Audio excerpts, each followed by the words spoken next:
जय हिंद दोस्तों। आप सभी का स्वागत है हमारे इस YouTube channel SSC infinity academy में। तो छठ की दोस्तों आप सभी को हार्दिक शुभकामनाएं। तो आज दोस्तों आज वीडियो बन जा रहा है। कल दोस्तों 2 दिन के लिए मैं वीडियो नहीं बना पाऊंगा क्योंकि छठ जानते ही हैं कि छठ महा कितना बड़ा महापर्व है हम सभी के लिए। तो आज हम दोस्तों यहाँ पे परमाणु की संरचना से संबंधित क्वेश्चन को देखेंगे। उसके बाद दोस्तों हम अगले 2 दिन तक वीडियो नहीं बन पाएगा, तो तब तक दोस्तों इन्हीं सारी सब्जेक्ट को रिवीजन करना है। तो चलिए दोस्तों क्वेश्चन को शुरू करते हैं। और 9th का सीरीज जिस प्रकार से चल रहा है दोस्तों हम लोग का साइंस का 9th क्लास का एनसीईआरटी सीरीज, उसी सीरीज को आगे बढ़ाते हुए आज हम लोग परमाणु की संरचना से संबंधित क्वेश्चन को देखेंगे। और जितने भी कंसेप्ट इससे संबंधित होगा क्वेश्चन के माध्यम से ही सारे कंसेप्ट को भी कंप्लीट करेंगे। तो चलिए दोस्तों क्वेश्चन को शुरू करते हैं। तो सबसे पहला क्वेश्चन क्या है दोस्तों कि निम्नलिखित में से कौन एक अल्फा कण का प्रतिनिधित्व करता है। अल्फा कण का प्रतिनिधित्व करता है। देखिए दोस्तों अगर अल्फा कण की बात करें दोस्तों तो बेसिकली जो हीलियम होता है, हीलियम जो तत्व है, हीलियम तत्व को क्या कहा जाता है, बेसिकली अल्फा कण कहा जाता है। क्या कहा जाता है? अल्फा कण कहा जाता है। अल्फा कण कहा जाता है। तो ये अल्फा कण कहने वाला दोस्तों कौन था? अल्फा कण कहने वाला कौन था? तो ये दोस्तों अर्नेस्ट रदरफोर्ड थे। कौन थे? रदरफोर्ड थे। अर्नेस्ट रदरफोर्ड थे। और कब इन्होंने कहा था दोस्तों? 1899 में कहा था। कब कहा था? 1899 में कहा था। क्या कहा था? कि हीलियम जो है एक अल्फा कण है। और रदरफोर्ड का दोस्तों अल्फा एक्सपेरिमेंट आप लोगों ने पढ़ा होगा कि उन्होंने क्या कहा था कि जैसे कि अगर कोई तत्व है, कोई परमाणु है, क्या है? कोई परमाणु है, जैसे कोई परमाणु है, परमाणु को काट दे। तो उन्होंने दोस्तों अल्फा एक्सपेरिमेंट किया था, रदरफोर्ड एक्सपेरिमेंट या तो अल्फा एक्सपेरिमेंट। तो उन्होंने क्या किया था दोस्तों, एक सोने की पन्नी ली। तो ये क्या हो गया, मान लेते हैं सोने की पन्नी है। क्या है? सोने की पन्नी है। सोने की पन्नी यानी कि जिसको हम क्या बोलते हैं, गोल्ड फॉइल के नाम से जानते हैं। गोल्ड फॉइल, सोने की पन्नी या तो सोने की पत्ती ली। और इसके माध्यम से दोस्तों उन्होंने क्या किया, अल्फा कण, अल्फा कण क्या होता है? जो कि पॉजिटिव चार्ज का होता है। अल्फा कण क्या होता है? पॉजिटिव चार्ज का होता है। तो इन्होंने दोस्तों क्या किया, अल्फा कण इसके थ्रू से पास किया, इस सोने की पन्नी से या तो गोल्ड फॉइल के थ्रू से। क्या किया उन्होंने? सोने की यानी कि बहुत सारे रेडिएशन को पास किया, अल्फा किरणों को पास किया, अल्फा कण की किरणों को पास किया। तो ये दोस्तों बार बार ये बहुत से केस में पार हो गया। बहुत से केस में क्या हुआ, ये इस पार से उस पार हो गया। लेकिन जब किनारे किनारे से पास हो रहा था तो किरणें क्या हो जा रहा था, पास हो जा रहा था, यानी कि इस गोल्ड फॉइल से आर पार हो जा रहा था। लेकिन दोस्तों जब किरणें को बीच से पास किया गया, किरण को दोस्तों जब बीच से पास किया गया, तो ये बीच से पास ना होकर के दोस्तों ये पुनः उसी दिशा में क्या हुआ, वापिस लौट गया। क्या हुआ? पुनः उसी दिशा में वापिस लौट गया। और उन्होंने कहा दोस्तों कि इस बीच में, ये जो बीज केंद्र है उसमें ही कुछ ना कुछ विद्यमान है। उसमें क्या है? कुछ ना कुछ विद्यमान है यानी कि उपस्थित है, जिसकी वजह से किसी भी तत्व का क्या होता है, महत्व होता है। और नाइट्रोजन और प्रोटॉन का दोस्तों उन्होंने दोस्तों नाइट्रोजन और प्रोटॉन के बारे में कुछ कहा तो नहीं, लेकिन उन्होंने इतना कहा कि किसी भी परमाणु का जो महत्व होता है इस न्यूक्लियस के वजह से होता है। और न्यूक्लियस की वजह से इसलिए होता है क्योंकि जब हम अल्फा किरणों को पास कर रहे हैं तो साइड साइड से किरणें पास हो जा रही है, लेकिन जब बीच से किरणें को पास किया जा रहा है तो ये वापिस आ जा रहा है। इसका मतलब ये है कि इसके बीच में कुछ ना कुछ है। बीच में क्या है? कुछ ना कुछ है। तो उसने उन्होंने क्या किया दोस्तों, इस बीज का नाम क्या रखा? केंद्रक रखा। क्या रखा? केंद्रक रखा, यानी कि न्यूक्लियस रखा। क्या नाम रख दिया? न्यूक्लियस रख दिया कि इसके बीच में कुछ ना कुछ है। तो क्वेश्चन ये पूछा जाता है दोस्तों कि न्यूक्लियस का खोज किसने किया? तो न्यूक्लियस की खोज करने वाला कौन है? रदरफोर्ड है। कौन है दोस्तों? रदरफोर्ड है। तो ये भी क्वेश्चन पूछा जाता है। किसी भी तत्व का अगर दोस्तों प्रेजेंटेशन की बात करें तो हम लोगों ने क्या देखा था कल, कि जब मान लेते हैं एक्स ये कोई तत्व है, क्या है? कोई तत्व है। और यहाँ पे कोई भी तत्व को अगर हम दोस्तों एक्स से दर्शाते हैं तो नीचे यहाँ पे क्या होता है दोस्तों, जेड होता है, और ऊपर यहाँ पे क्या मान लिया हमने, ए मान लिया। तो जेड जो दर्शाता है वो जेड हमारे एटॉमिक नंबर को दर्शाता है। क्या दर्शाता है? Atomic number. Atomic number, atomic number कहने का मतलब क्या है दोस्तों? परमाणु संख्या। किसके बारे में दर्शाता है? परमाणु संख्या के बारे में बताता है। और ऊपर जो ये जो हमारा होता है दोस्तों यहाँ पे, ये हमारा क्या दर्शाता है? एटॉमिक मास को दर्शाता है। एटॉमिक मास, एटॉमिक मास का कहने का मतलब क्या है दोस्तों?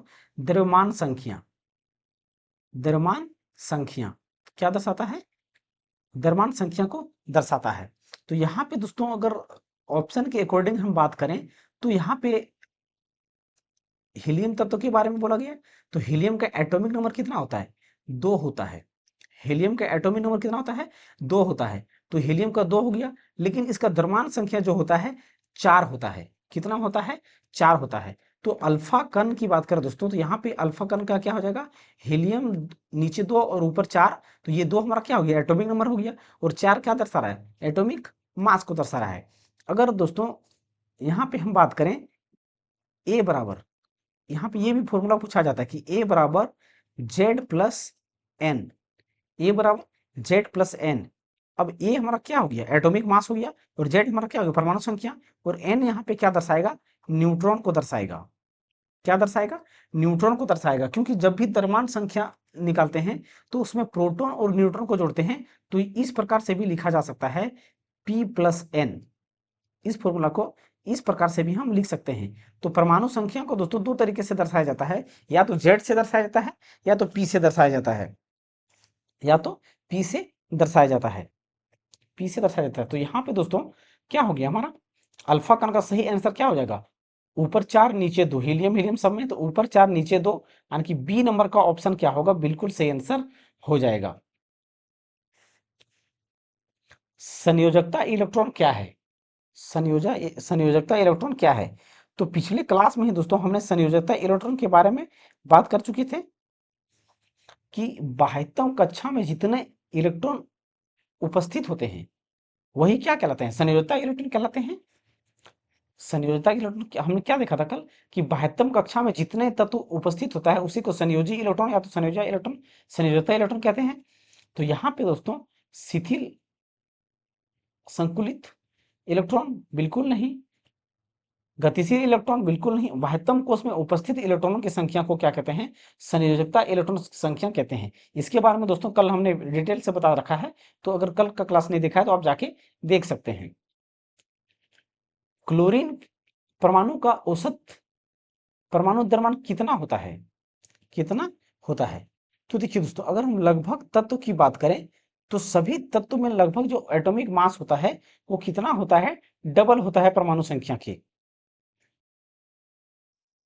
तो देखिए दोस्तों अगर हम जनरली दोस्तों कोई तत्व की बात करें एटॉमिक मास का, तो सबका डबल होता है। जैसे कि देखिए अगर हाइड्रोजन की बात करें तो हाइड्रोजन का एटॉमिक मास कितना होता है? हाइड्रोजन की एटॉमिक मास की बात करें तो 1 होता है। हीलियम की एटॉमिक मास की बात करें तो कितना होता है? 4 होता है। लेकिन हीलियम का कितना है? 2 है, 2 4। लिथियम की बात करें तो लिथियम का क्या होता है? 3 6 होता है। क्या होता है? 3 6 होता है। लेकिन कुछ कुछ ऐसे तत्व हैं जिसका एटॉमिक मास जो होता है उसके परमाणु संख्या के डबल के से अधिक होते हैं, यानी कि वो अलग अलग हो सकते हैं। क्या होते हैं? अलग अलग हो सकते हैं। तो ये परमाणु द्रव्यमान दोस्तों डिपेंड किस पर करता है?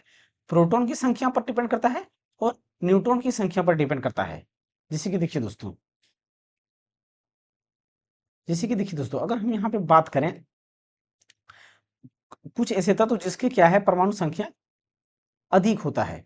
जैसे कि अगर हम दोस्तों देखिए जैसे कि फ्लोरीन की बात करें तो फ्लोरीन का एटॉमिक नंबर कितना होता है? इसका एटॉमिक नंबर या परमाणु संख्या कितना होता है? तो 9 होता है। कितना होता है? 9 होता है। लेकिन इसका एटॉमिक मास कितना होना चाहिए? 9 दूना 18, यानी कि डबल के आसपास होना चाहिए। कितना होना चाहिए? डबल के आसपास होना चाहिए। लेकिन इसका एटॉमिक मास जो होता है वो 19 होता है। कितना होता है? 19 होता है।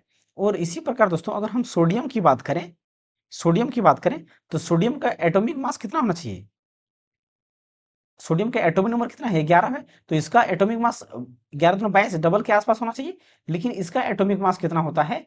23 होता है। कितना होता है? 23 होता है। उसी प्रकार दोस्तों अगर हम एल्युमिनियम की बात करें, एल्युमिनियम की बात करें तो एल्युमिनियम का एटॉमिक नंबर कितना होता है? 13 होता है। तो इसका एटॉमिक मास कितना होना चाहिए? 13 दूना 26 होना चाहिए। लेकिन इसका एटॉमिक मास कितना है? 27 है। कितना है? 27 है। अगला तत्व की अगर हम बात करें दोस्तों, फास्फोरस, कौन सा? फास्फोरस। तो फास्फोरस का एटॉमिक नंबर कितना है? 15 है। कितना है? 15 है। लेकिन इसका कितना होना चाहिए? 30 होना चाहिए। लेकिन इसका एटॉमिक मास कितना है? 31 है। कितना है? 31 है। अगला तत्व की बात करें दोस्तों तो क्लोरीन। तो क्लोरीन का एटॉमिक एटॉमिक नंबर कितना होता है? 17 होता है। तो 17 दूना कितना होना चाहिए? 34 होना चाहिए। लेकिन इसका एटॉमिक मास जो होता है वो 35.5 यूनिट होता है। तो सब ये यूनिट में हम लिख सकते हैं या तो ग्राम में भी लिख सकते हैं, यूनिट में या तो ग्राम में हम लिख सकते हैं। तो क्लोरीन का एटॉमिक मास जो है कितना है यहाँ पे? 35.7 35.5 यूनिट। तो यहाँ पे बी नंबर का क्या होगा? बिल्कुल सही आंसर हो जाएगा। बी नंबर का क्या होगा? बिल्कुल सही आंसर हो जाएगा। तो यहाँ पे दोस्तों क्या पूछा गया है? क्लोरीन परमाणु का औसत परमाणु द्रव्यमान कितना होता है? तो कितना होता है? 35.5 होता है। तो बाकी दोस्तों इन तत्वों के अलावा अन्य लगभग लगभग तत्वों का द्रव्यमान संख्या क्या होता है? वो डबल के आसपास होता है। 20 के, देखिए दोस्तों 20 के नीचे, एटॉमिक नंबर 20 के नीचे, यानी कि 20 कहाँ तक जाता है? कैल्शियम तत्व तक। कहाँ तक होता है? कैल्शियम तत्व तक। तो कैल्शियम से नीचे की अगर हम बात करें तो सबका एटॉमिक नंबर के दुगुना होता है एटॉमिक मास। अगर हाइड्रोजन की बात करें तो हाइड्रोजन में दोस्तों न्यूट्रॉन की संख्या है ही नहीं। तो उसका एटॉमिक नंबर और एटॉमिक मास दोनों क्या होता है? सेम होता है, एक एक होता है। अब हीलियम की बात करें, हीलियम की अगर बात करें दोस्तों एटॉमिक नंबर कितना है? 2 है। तो इसका द्रव्यमान कितना हो जाएगा? 4 हो जाएगा। लिथियम की बात करें तो 3 है, तो इसका कितना हो जाएगा? 6 हो जाएगा। बेरिलियम की बात करें तो कितना होता है? 4 होता है, तो इसका कितना हो जाएगा? 8 हो जाएगा। बोरॉन की कितना होता है? 5 होता है, तो इसका कितना हो जाएगा? 10 हो जाएगा। तो ये डबल के आसपास इसका, यानी लगभग तत्वों का क्या होता है? होता है डबल की द्रव्यमान संख्या क्या होता है? परमाणु संख्या के डबल होता है। लेकिन इन तत्वों का दोस्तों जो हमने यहाँ पे एक चार्ट तैयार किया है, चार्ट की बात करें दोस्तों तो इस चार्ट को हमने तैयार किया, तो इसको, इसमें जो इतने वही तत्व दिए गए हैं जिसका एटॉमिक मास क्या है? अलग अलग है। क्या है? यानी कि एटॉमिक मास जो है वो दोगुने से ज्यादा है, दोगुने से ज्यादा है। तो इसको आप याद रख सकते हैं। अगला क्वेश्चन क्या है दोस्तों? कि अगला क्वेश्चन क्या है कि बोर का परमाणु मॉडल क्या समझाता है? बोर का परमाणु मॉडल क्या समझाता है? तो देखिए दोस्तों अगर हम बोर मॉडल की बात करें तो रदरफोर्ड ने जो मॉडल खोज किया था दोस्तों, उसी मॉडल को आगे बढ़ाते हुए बोर मॉडल ने कहा कि जैसे कि देखिए, बोर ने क्या कहा? बोर साहब ने उसी के मॉडल को, कि उन्होंने कहा कि कोई अगर तत्व है तो उसके बीच में जो संख्या होगा वो क्या होगा? धनात्मक संख्या होगा। क्या होगा? धनात्मक संख्या होगा। क्या होगा? धनात्मक संख्या होगा। और उन्होंने दोस्तों और क्या कहा कि हर एक कक्षा में, हर एक कक्षा का क्या होगा? एक अपना एनर्जी लेवल भी होगा। हर एक कक्षा का क्या होगा? एनर्जी लेवल भी होगा। और उन्होंने ही दोस्तों यहाँ पे इसका नामांकन किया था के एल एम, यानी कि कक्षाओं का नाम देने वाला कौन है? तो वो बोर साहब थे। कौन थे? बोर का परमाणु मॉडल के द्वारा दिया गया है। तो के एल एम और एन ये किसने कहा था? तो बोर नहीं दिया था। क्या था? बोर नहीं दिया था। देखिए दोस्तों अब उन्होंने क्या क्या कहा था सो देखिएगा। उन्होंने सबसे पहले कहा कि कोई भी इलेक्ट्रॉन का क्या होता है? एक फिक्स्ड एनर्जी होता है। कोई भी इलेक्ट्रॉन का क्या होता है? फिक्स्ड एनर्जी होता है। और वो क्या करता है? अपनी कक्षा में चारों ओर घूमता है, चारों ओर घूमता है। तो इस और जो चारों ओर जिस ऑर्बिट में घूमता है उसे उन्होंने क्या कहा? ऑर्बिट नाम दिया। या तो क्या कहा? कक्षा नाम दिया। या तो उन्होंने क्या कहा? सेल नाम दिया। क्या नाम दिया? सेल नाम दिया। कि इलेक्ट्रॉन जो घूमता है वो चारों ओर जिस परिपथ में घूमता है वो क्या है? ऑर्बिट कहलाएगा, या तो कक्षा कहलाएगा, या तो सेल कहलाएगा।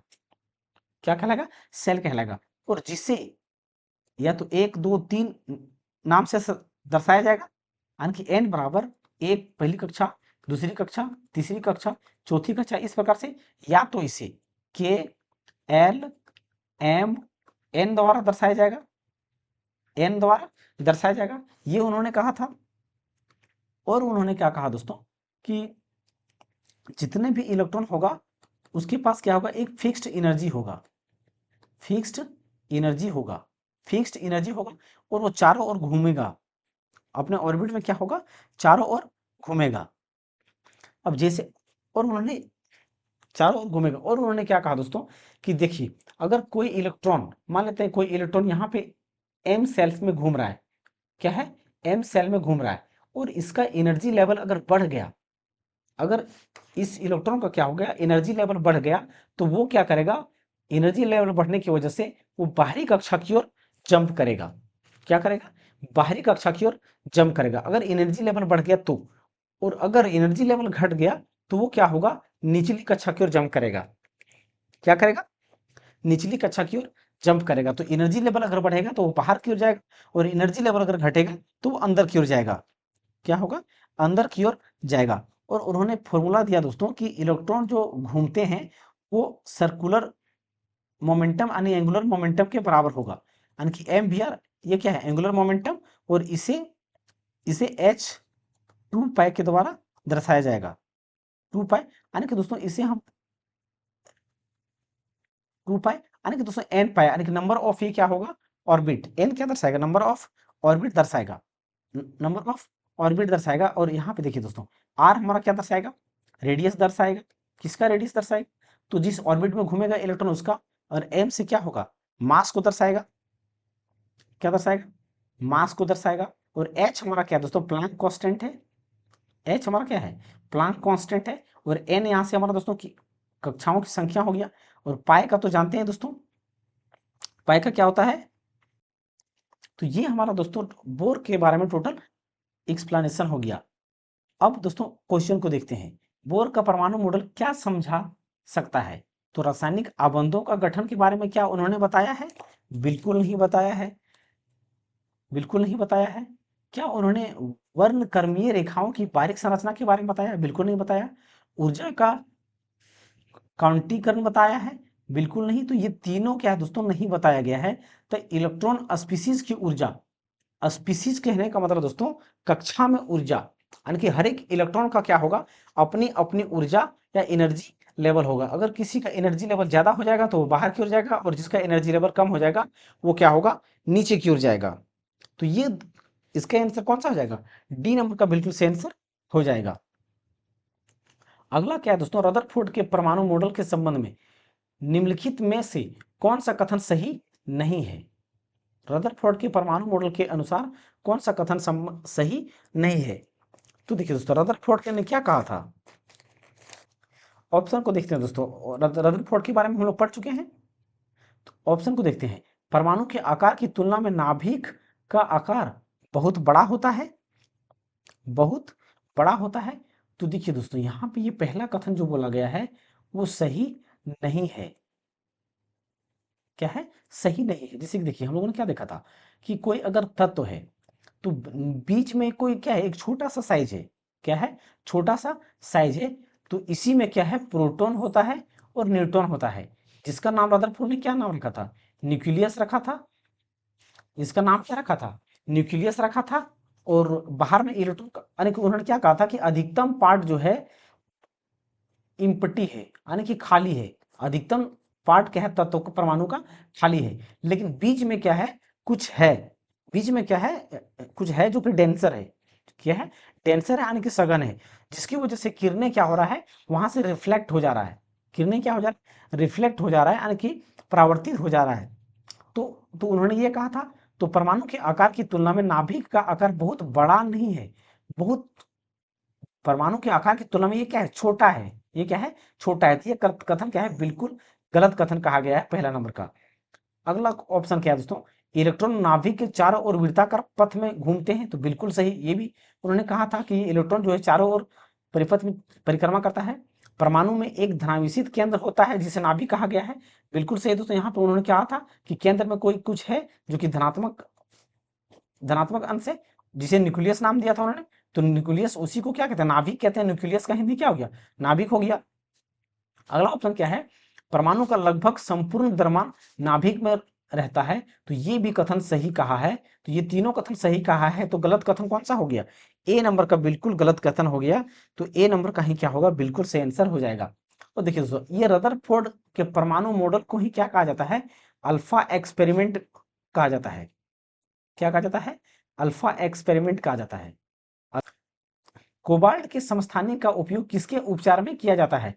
तो देखिए दोस्तों, कोबाल्ट के उपचार की अगर हम बात करें तो कैंसर के इलाज में किया जाता है। कहाँ पे? कैंसर के इलाज में किया जाता है, कैंसर के उपचार में किया जाता है। अब और ऑप्शन क्या दिया गया दोस्तों? गोइटर, गोइटर यानी कि घेंघा रोग, गोइटर, गोइटर यानी क्या दोस्तों? घेंघा रोग। तो घेंघा रोग का इलाज किसकी किसकी कमी से होता है? आयोडीन की कमी से होता है। तो आयोडीन की कमी से क्या होगा? यानी कि घेंघा रोग का इलाज किया जाएगा आयोडीन से। त्वचा रोग की बात करें तो ये एलर्जी से होता है। दांतों में सड़न होने का मतलब क्या दोस्तों? इसका पीएच मान क्या होगा? जब पीएच मान इसका दांतों में सड़न होने का कारण क्या है? जब पीएच मान मुंह का 5.5 से क्या होगा? कम हो जाता है, तो दांतों में सड़न हो जाता है, दांतों में सड़न हो जाता है, कम हो जाता है, तो दांतों में क्या होता है? सड़न होना शुरू हो जाता है। समस्थानिक क्या है? समस्थानिक क्या है? आइसोटॉप्स क्या है दोस्तों? आइसोटॉप्स यानी कि समस्थानिक क्या है? तो देखिए दोस्तों, जब समान तत्व का, जब समान तत्व का, समान तत्व का, जब समान तत्व का, जैसे कि देखिए मैंने हाइड्रोजन यहाँ पे लिया, क्या लिया? हाइड्रोजन लिया। तो समान तत्व का हाइड्रोजन के एटॉमिक नंबर की बात करेंगे तो सबका, जब एक ही तत्व है तो क्या इसका एटॉमिक नंबर अलग अलग हो सकता है क्या? नहीं हो सकता है। तो इसका एटॉमिक नंबर क्या होगा? सबका सेम होगा, सबका क्या होगा? सेम होगा। लेकिन इसका एटॉमिक मास की बात करें दोस्तों तो अलग होगा। एक इसका एटॉमिक मास है, इसका एटॉमिक मास 2 है, इसका एटॉमिक मास 3 है, तो ये अलग अलग है। तो ये क्या कहलाता है? आइसोटॉप्स कहलाता है। तो इसका क्या मतलब दोस्तों? कि परमाणुओं की संख्या, नीचे वाले को हम क्या कहते हैं? परमाणु की संख्या कहते हैं, और ऊपर वाले को परमाणु द्रव्यमान कहते हैं या द्रव्यमान संख्या कहते हैं। तो जिसका परमाणु संख्या समान होता है और द्रव्यमान संख्या अलग अलग होता है, जैसे कि इसमें 1 है, इसमें 2 है, इसमें 3 है, अलग अलग है, तो ये क्या कहलाता है? आइसोटॉप्स कहलाता है। अब यहाँ पे दोस्तों एक बात ध्यान रखिएगा कि अगर एक हाइड्रोजन और, यानी कि एक एटॉमिक मास और एक प्रोटॉन की संख्या रहा, तो इसे क्या कहा जाता है? प्रोटियम कहा जाता है। इसे क्या कहा जाता है? प्रोटियम कहा जाता है।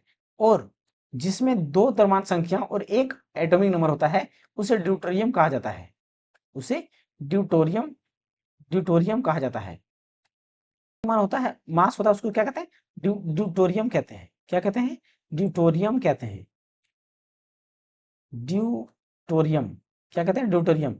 और जिसका एटॉमिक मास 3 होता है हाइड्रोजन का, उसे ट्रिटियम कहते हैं। क्या कहते हैं? ट्रिटियम कहते हैं। तो ये हमारा क्या है दोस्तों? हाइड्रोजन का समस्थानिक था। अगर हम दोस्तों कार्बन के समस्थानिक की बात करें तो कार्बन के एटॉमिक नंबर कितना होता है? 6 होता है। तो यहाँ पे दोस्तों हम कार्बन को लेंगे, तो सबका एटॉमिक नंबर जो कितना होगा? सबका सेम होगा, यानी कि नीचे वाला से क्या होगा? सबका सेम होगा। इसमें क्या होगा? इसका इलेक्ट्रॉन की संख्या, यानी कि एटॉमिक मास कितना होगा? 12 होगा। इसका कितना होगा? 13 होगा। इसका कितना होगा? 14 होगा। तो ये क्या कहलाएगा? समस्थानिक कहलाएगा। यानी कि ये क्या है? कार्बन का समस्थानिक है। तो जिसका एटॉमिक नंबर सेम हो, एटॉमिक नंबर क्या होता है? एटॉमिक नंबर सेम हो और एटॉमिक मास डिफरेंट हो, यानी कि अलग अलग हो। क्या हो? डिफरेंट हो, यानी कि अलग अलग हो, तो वो क्या कहलाता है? आइसोटॉप्स कहलाता है। अब तत्व के परमाणु समान परमाणु संख्या के होते हैं लेकिन भिन्न द्रव्यमान संख्या वाले होते हैं। तो यहाँ पे दोस्तों पहला ही ऑप्शन क्या होगा? बिल्कुल सही आंसर हो जाएगा। पहला ही ऑप्शन क्या होगा? बिल्कुल सही आंसर हो जाएगा। नाभिक जिसमें समान द्रव्यमान संख्या होती है लेकिन भिन्न भिन्न परमाणु संख्या होती है, उसे समभारिक कहते हैं। क्या कहते हैं? समभारिक कहते हैं, या तो इसे आइसोबार कहते हैं। इसे क्या कहते हैं? आइसोबार्स कहते हैं, आइसोबार कहते हैं, आइसोबार्स कहते हैं। जैसे कि अगर दोस्तों आइसोबार्स के एग्जांपल की बात करें तो देखिए यहाँ पे हम ऑर्गन ले लेते हैं, पोटेशियम ले लेते हैं और सोडियम ले लेते हैं। चलिए दोस्तों इसके बारे में थोड़ा सा बात ही कर लेते हैं कि क्या क्या होता है। सबसे पहले दोस्तों आइसोटॉप्स हम लोगों ने देख लिया। आइसोबार्स के बारे में क्या कहते हैं? आइसोबार्स, आइसोबार्स को क्या कहते हैं? संभारिक कहते हैं। क्या कहते हैं? संभारिक कहते हैं। समभारी कहते हैं। अब इसमें क्या होता है दोस्तों, इसका एटॉमिक मास जो होता है वो सेम होता है, एटॉमिक मास सेम होता है, लेकिन एटॉमिक नंबर जो होता है, परमाणु संख्या जो होता है वो डिफरेंट होता है। इसमें यानी कि आइसोटॉप्स का जस्ट उल्टा होता है। आइसोटॉप्स का क्या होता है, जस्ट उल्टा होता है। जैसे कि देखिए एग्जांपल अगर लेते हैं तो ऑर्गेन हो गया, पोटेशियम हो गया और कैल्शियम हो गया। तो ऑर्गेन का कितना होता है, एटॉमिक नंबर 18 होता है, पोटेशियम का 19 होता है, कैल्शियम का कितना होता है 20 होता है। अब इसका एटॉमिक मास की बात करें दोस्तों, तो सबका एटॉमिक मास कितना होता है 40 होता है। ये आइसोटॉप्स की हम बात करें दोस्तों तो कितना है 40 है। तो ये क्या है, इसका आइसोबार्स का एग्जाम्पल हो गया। ये क्या हो गया, आइसोबार्स का एग्जाम्पल हो गया, आइसोबार्स का एग्जाम्पल हो गया। तो ए एम क्या हो गया, एटॉमिक मास हो गया। ए एम हमारा क्या दोस्तों, एटॉमिक मास। ए एम आने की क्या हो गया, एटॉमिक मास, एटॉमिक मास। और ये ए एन से क्या हो गया, atomic number, atomic number, atomic number यानी कि परमाणु संख्या, परमाणु परमाणु संख्या और ये द्रव्यमान संख्या। अब अगला तत्व की अगर हम अगला प्रॉपर्टी की बात करें दोस्तों, तो क्या हम देखेंगे, आइसोन्यूट्रॉनिक्स। क्या देखेंगे, ऑप्शन में क्या था, आइसोन्यूट्रॉनिक्स। क्या था दोस्तों, यहाँ पे नाभिक में बराबर संख्या में न्यूट्रॉन होते हैं, तो यानी कि न्यूट्रॉन की संख्या क्या हो, सेम हो, तो वो क्या कहलाता है, आइसोन्यूट्रॉनिक्स कहते हैं, आइसोन्यूट्रॉनिक्स कहते हैं, आइसोन्यूट्रॉनिक्स कहते हैं, आइसोन्यूट्रॉनिक्स, आइसोन्यूट्रॉनिक्स कहते हैं, आइसोन्यूट्रॉनिक्स, आइसोन्यूट्रॉनिक्स कहते हैं। तो यहाँ पे हमारा दोस्तों हमने यहाँ पे देखा हम लोगों ने, तो आइसोन्यूट्रॉनिक्स के बारे में देख लिया। अगर आइसोन्यूट्रॉनिक की एग्जांपल की बात करें दोस्तों, आइसोन्यूट्रॉनिक्स की, तो क्या होता है देखिए, जैसे कि अगर हम कार्बन की बात करें, जिसका एटॉमिक नंबर कितना है 6 है, द्रव्यमान संख्या 13। अगला तत्व अगर नाइट्रोजन की बात करें तो कितना है 7 है, इसका एटॉमिक मास कितना है 14 है। तो न्यूट्रॉन की संख्या हमने क्या बताया था, कि जो न्यूट्रॉन की संख्या होता है एटॉमिक मास से, atomic mass minus atomic number, यानी कि न्यूट्रॉन की संख्या को अगर हम जेड माइनस, ओ सॉरी, ए, ए हमारा क्या दर्शाता है, परमाणु द्रव्यमान को दर्शाता है, माइनस पी या तो जेड, इसको पी या तो जेड लिख सकते हैं, कुछ भी दोनों में से एक लिख सकते हैं। तो इसको घटाने पर एटॉमिक मास कितना है, इसमें 13 है, 13 में 6 जगह कितना बचेगा, यानी कि इसमें 7 न्यूट्रॉन हो गया, 14 में 7 जगह कितना बचा 7 न्यूट्रॉन। ये दोनों में क्या हो गया 7 7 न्यूट्रॉन है, यानी कि इसी को क्या बोलेंगे, आइसोन्यूट्रॉनिक्स बोलेंगे, या तो सम न्यूट्रॉनिक्स बोलेंगे, सम न्यूट्रॉनिक्स, सम न्यूट्रॉनिक्स बोलेंगे। क्या बोलेंगे, सम न्यूट्रॉनिक्स बोलेंगे। अगला क्वेश्चन क्या दोस्तों, डाल्टन के परमाणु सिद्धांत के अनुसार पदार्थ के सबसे छोटे अविभाज्य कणों को क्या कहा जाता है, तो परमाणु कहा जाता है। ये शुरू से दोस्तों हम पढ़ते आ रहे हैं। और यौगिक के बारे में भी हम लोग देख चुके हैं दोस्तों, कि दो समान या असमान तत्वों को जब मिलाने से जो पदार्थ प्राप्त होता है वो क्या कहलाता है, हमारा यौगिक कहलाता है, या तो अणु कहलाता है। तत्व के बारे में, परमाणु कोई भी तत्व को तत्व कहते हैं, एलिमेंट जो होता है हमारा। हीलियम नाभिक में डैश होते हैं। तो देखिए दोस्तों, कोई भी तत्व के नाभिक में दो ही चीज हो सकता है। कोई भी अगर तत्व है तो उसके नाभिक में दो चीज हो सकता है। पहला क्या होगा, न्यूट्रॉन प्रोटॉन होगा, और दूसरा क्या होगा, न्यूट्रॉन होगा। क्या होगा, प्रोटॉन और न्यूट्रॉन होगा, दो ही तत्व हो सकता है। तो यहाँ पे ऑप्शन को दोस्तों काटिएगा। पॉजिट्रॉन हो सकता है क्या, पॉजिट्रॉन नहीं हो सकता है। प्रोटॉन और न्यूट्रॉन हो सकता है, प्रोटॉन न्यूट्रॉन और इलेक्ट्रॉन नहीं हो सकता है। प्रोटॉन हो सकता है क्या, इलेक्ट्रॉन नाभिक में हो सकता है क्या, नहीं हो सकता है। तो एकमात्र ऑप्शन कौन सा बच गया, बी नंबर का ऑप्शन बच गया। तो यहाँ पे बी नंबर का बिल्कुल सही आंसर हो जाएगा। तो हाइड्रोजन हीलियम की बात करें दोस्तों, तो इसका एटॉमिक नंबर कितना है, एटॉमिक नंबर 2 है, एटॉमिक नंबर कितना है 2 है। और न्यूट्रॉन की संख्या की बात करें तो न्यूट्रॉन्स कितना है 2 है। जब इन्हीं दो को मिलाया जाता है तो क्या कहलाता है, एटॉमिक मास कहलाता है, या परमाणु द्रव्यमान संख्या कहलाता है, परमाणु द्रव्यमान संख्या कहलाता है। ऑप्शन मिसिंग है दोस्तों, तो ऑप्शन को यहाँ पे हम देंगे, तो बी हमारा क्या हो गया, ऑक्सीजन हो गया, बी ऑक्सीजन हो गया। सी नंबर क्या हो गया, फॉस्फोरस हो गया। और डी हमारा क्या हो गया, क्लोरीन हो गया। डी में क्या हो गया, क्लोरीन हो गया। अब देखिए दोस्तों, क्वेश्चन क्या बोला गया है, निम्नलिखित में से किसका इलेक्ट्रॉनिक विन्यास दिया गया है।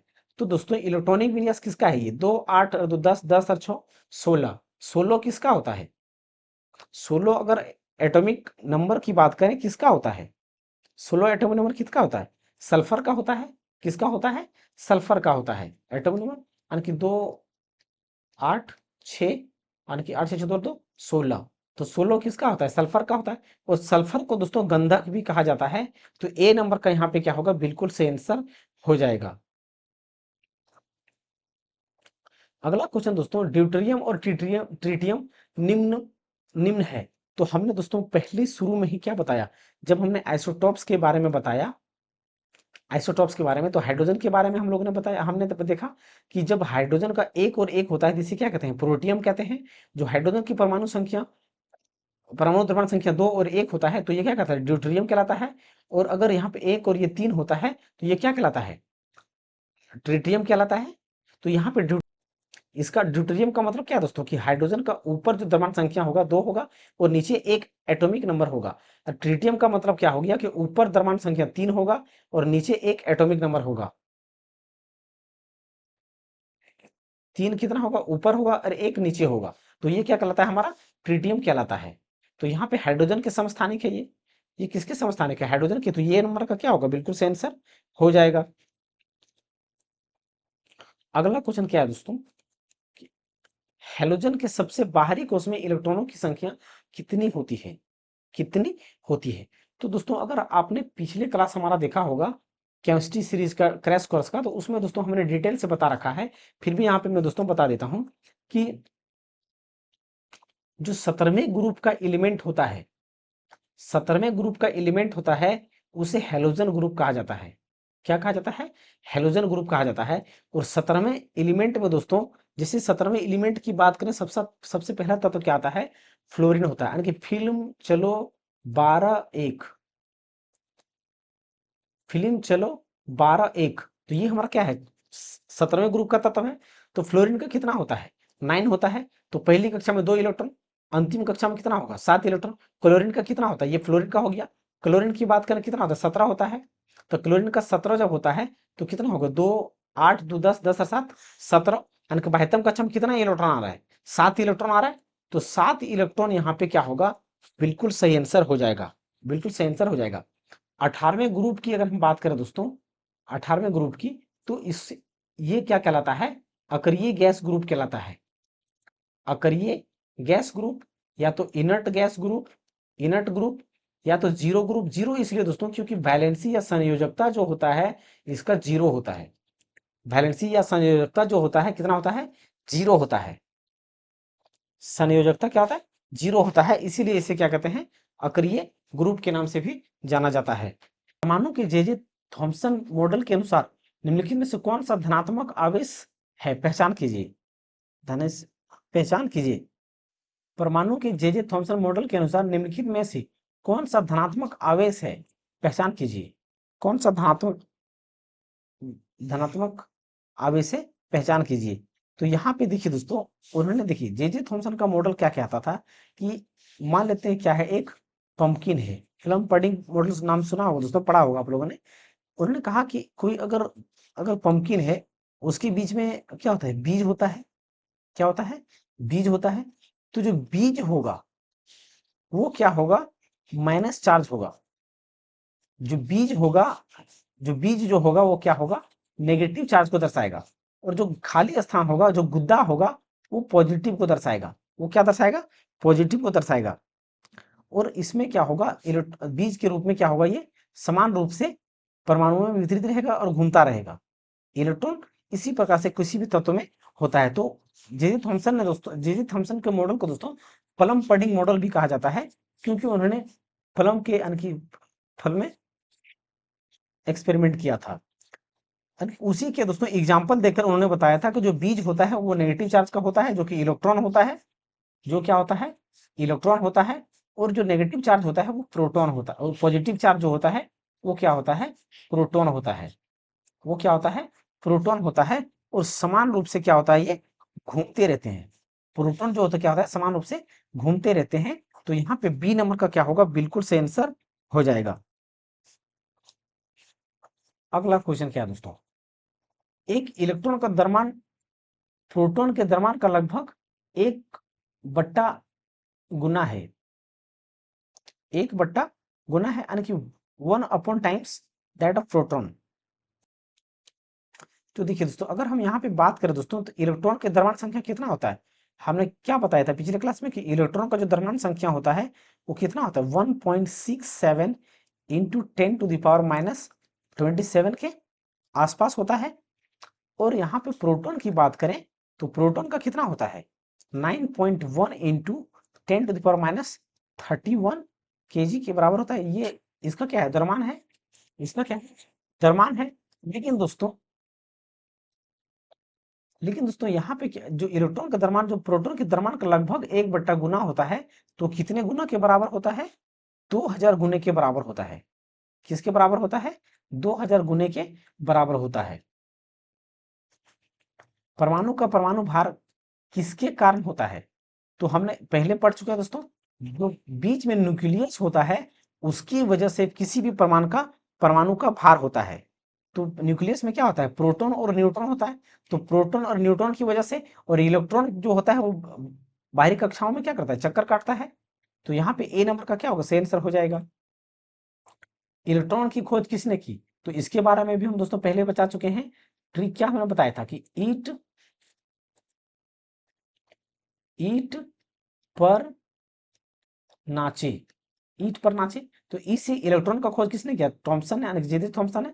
तो इलेक्ट्रॉन की खोज किसने किया है? जे थॉमसन ने। किसने किया है? जे थॉमसन ने किया है। जे थॉमसन ने। और जॉन डाल्टन ने किसका खोज किया है? जेम्स चैडविक ने। जॉन डाल्टन ने मॉडल दिया दोस्तों, इन्होंने खोज नहीं किया है।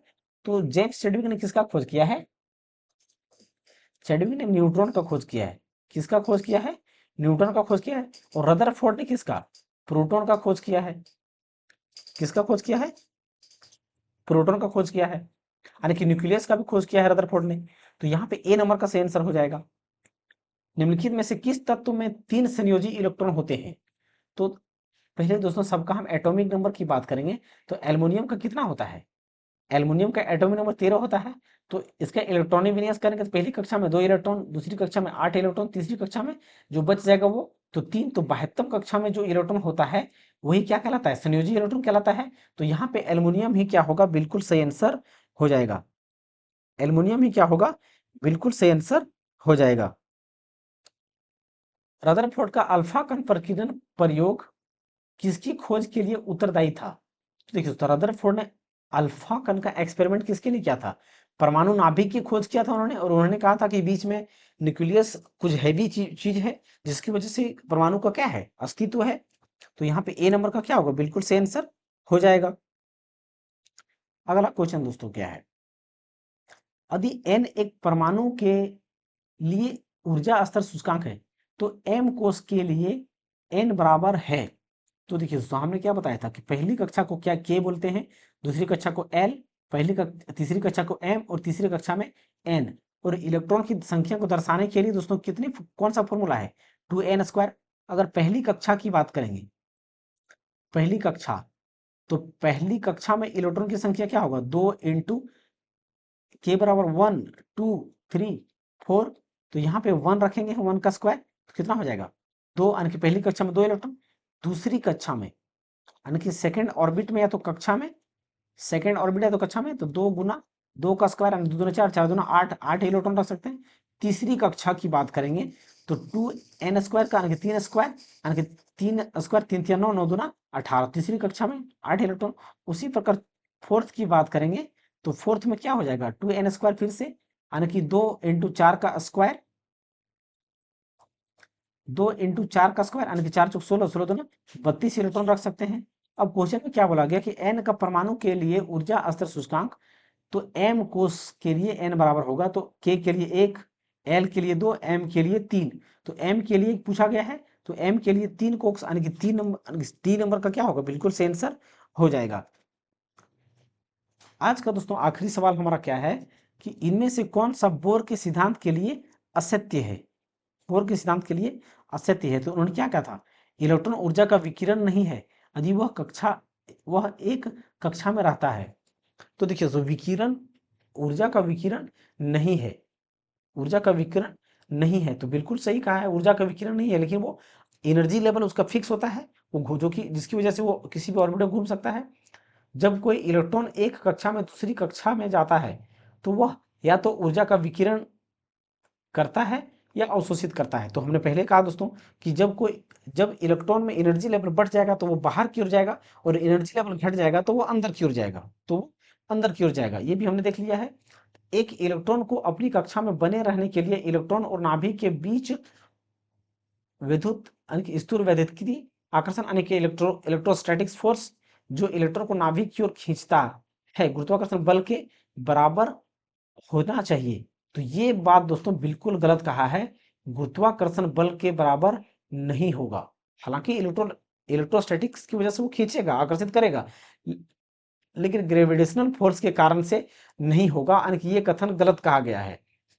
कक्षा में इलेक्ट्रॉन की ऊर्जा अर्थात उसका कोणीय संवेग mvr कांटा की पूर्ण संख्या के बराबर होता है। तो हमने दोस्तों mvr के बारे में पहले बता दिया स्टार्टिंग में ही। तो ये भी कथन क्या है, सही है। यानी कि गलत कथन कौन सा है, सी नंबर का। तो जो कथन गलत है वही सही आंसर हो जाएगा। तो सी नंबर का क्या होगा, सही आंसर हो जाएगा। तो आज का हमारा दोस्तों आखिरी सवाल यही था। तो आई होप दोस्तों आप सभी को यहाँ तक ये सेशन समझ में आया होगा और अच्छा लगा होगा और पसंद आया होगा। अगर दोस्तों आप सभी को ये हमारा चैनल, अगर वीडियो अच्छा लग रहा है और हेल्पफुल हो रहा है दोस्तों, तो हमारे इस चैनल को सब्सक्राइब करें और दोस्तों के साथ शेयर अवश्य करें। और हाँ दोस्तों, फिर से छठ महापर्व छठ की हार्दिक शुभकामनाएं आप सभी को। थैंक यू दोस्तों, मिलते हैं अगली क्लास में।